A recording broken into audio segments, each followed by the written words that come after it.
Assalamualaikum warahmatullahi wabarakatuh.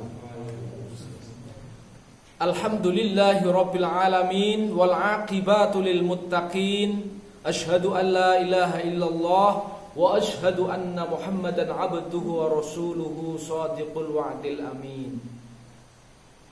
Amma ba'd. Hadirin rahimani wa rahimakumullah. Kita bersyukur kepada Allah Subhanahu wa taala karena Allah masih memberikan kesempatan hidup kepada kita. Banyak saudara kita yang sudah dipanggil Allah Subhanahu wa taala sehingga tidak ada kesempatan lagi untuk bertobat. Ini artinya Allah masih sayang kepada kita agar supaya kesempatan yang baik ini kita gunakan untuk memperbaiki diri, mempersiapkan diri untuk menunggu panggilan ilahi. Ya, kita itu hakikatnya hidup di dunia ini lagi ngantri, ya, lagi ngantri Israel akan menjemput kita. Ya, kita semoga bisa kembali ke tempat asal nenek moyang kita, yaitu Nabi Adam yang dulunya beliau ditempatkan di mana? Di surga, ya. Hanya gara-gara karena apa? Kesalahannya kemudian diturunkan ke bumi, ke dunia, ya. Nah, kita semoga bisa kembali, ya, tempat kembali kita yang paling baik, yaitu di surga, ya. Hadirin rahimani wa rahimakumullah. Untuk itu kita lagi-lagi belajar hidup yang benar, ya. Temanya masih belajar hidup yang benar, yaitu sesuai dengan maksud penciptaan manusia, yaitu beribadah kepada Allah Subhanahu wa taala. Salat kita ini hakikatnya merupakan kekayaan yang luar biasa. Karena dengan sholat hati kita jadi tentram, kita bercakap-cakap dengan Allah, dapat untuk apa? Kalau orang Jawa bilang itu nguntebke. Bisa kita menyampaikan suasana kebatinan kita, ya, kepada Allah Subhanahu wa ta'ala, sehingga kita merasa tentram, merasa plong.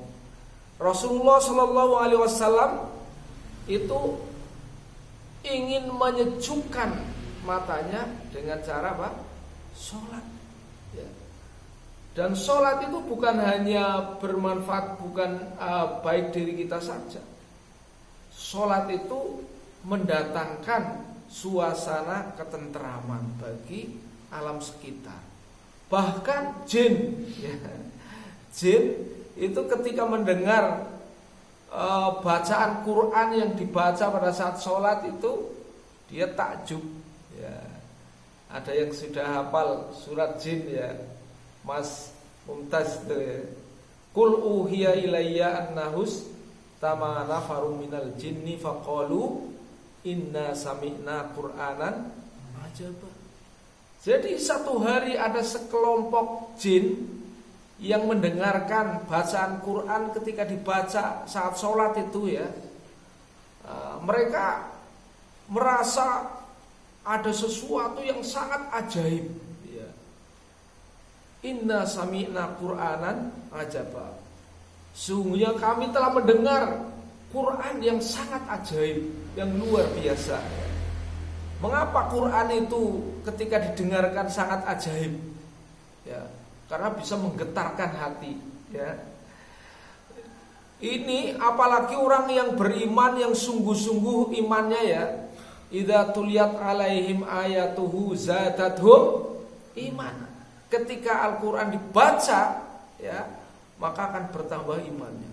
Jin saja, ya, itu mendengar daripada bacaan Al-Quran yang pada saat itu dibaca dalam keadaan sholat, mereka merasa tertegun, heran, ajib ini suara Al-Quran.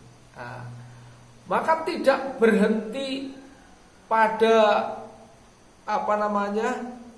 keajaiban itu, ya, yang menyebabkan para jin itu merasa ada sesuatu yang luar biasa.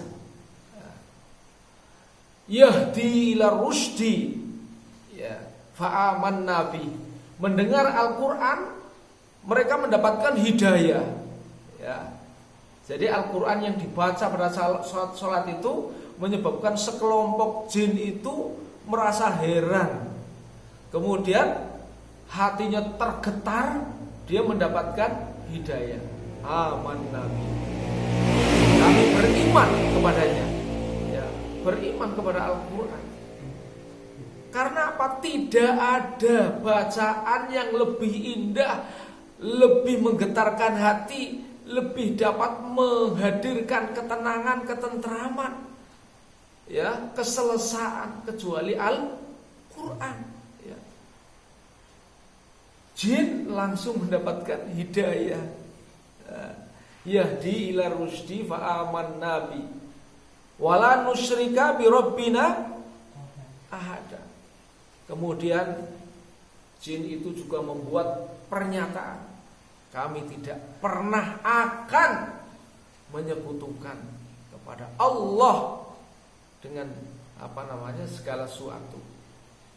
Ini pernyataan jin yang luar biasa karena mendengar bacaan Al-Quran yang dibaca pada saat sholat. Bacaan Al-Quran yang dibaca pada saat sholat itu memiliki derajat 100 derajat, ya, dibandingkan dengan membacanya pada saat sholat sambil duduk, ya. Pada saat kita kena udzur mungkin sholatnya sambil duduk, ya. Itu bacaan Al-Quran memiliki 50 derajat. Kalau kita baca di luar sholat dalam keadaan punya wudu, itu 25 derajat, ya. Maka memperbanyak bacaan Al-Quran ketika sholat itu luar biasa, ya. Apalagi misalnya ketika sholat sunnah kita, ya. Ini penting sekali karena sholat itu ibadah yang kompleks. Di sana ada membaca Quran, di sana ada zikir, di sana ada gerakan yang luar biasa, di sana ada konsentrasi, yang itu semuanya diperlukan oleh manusia. Ya, coba kalau orang sering sholat, kan dia pasti sering konsentrasi, ya, mengingat-ingat bacaan, konsentrasi. Nah, ini akan bisa menimbulkan daripada kecerdasan otak kita, akal pikiran kita, ya. Jadi luar biasa kita ingin menjadi hamba yang bersyukur kepada Allah Subhanahu wa ta'ala. Sholat yang kita lakukan itu merupakan suatu anugerah yang luar biasa. Karena dengan sholat itulah kita bisa langsung bercakap-cakap dengan Allah, ya, kita bisa menyampaikan seluruh isi hati, ya, dalam doa-doa kita sampaikan semuanya kepada Allah Subhanahu wa ta'ala, sehingga hati kita menjadi blong, ya. Hadirin rahimani wa rahimakumullah, ya. Dengan demikian maka mari kita semua jaga sholat kita baik-baik, jadi hamba yang benar kepada Allah Subhanahu wa ta'ala. Terima kasih atas perhatian, mohon maaf atas kurangan. Billahi taufiq wal hidayah. Wassalamualaikum warahmatullahi wabarakatuh.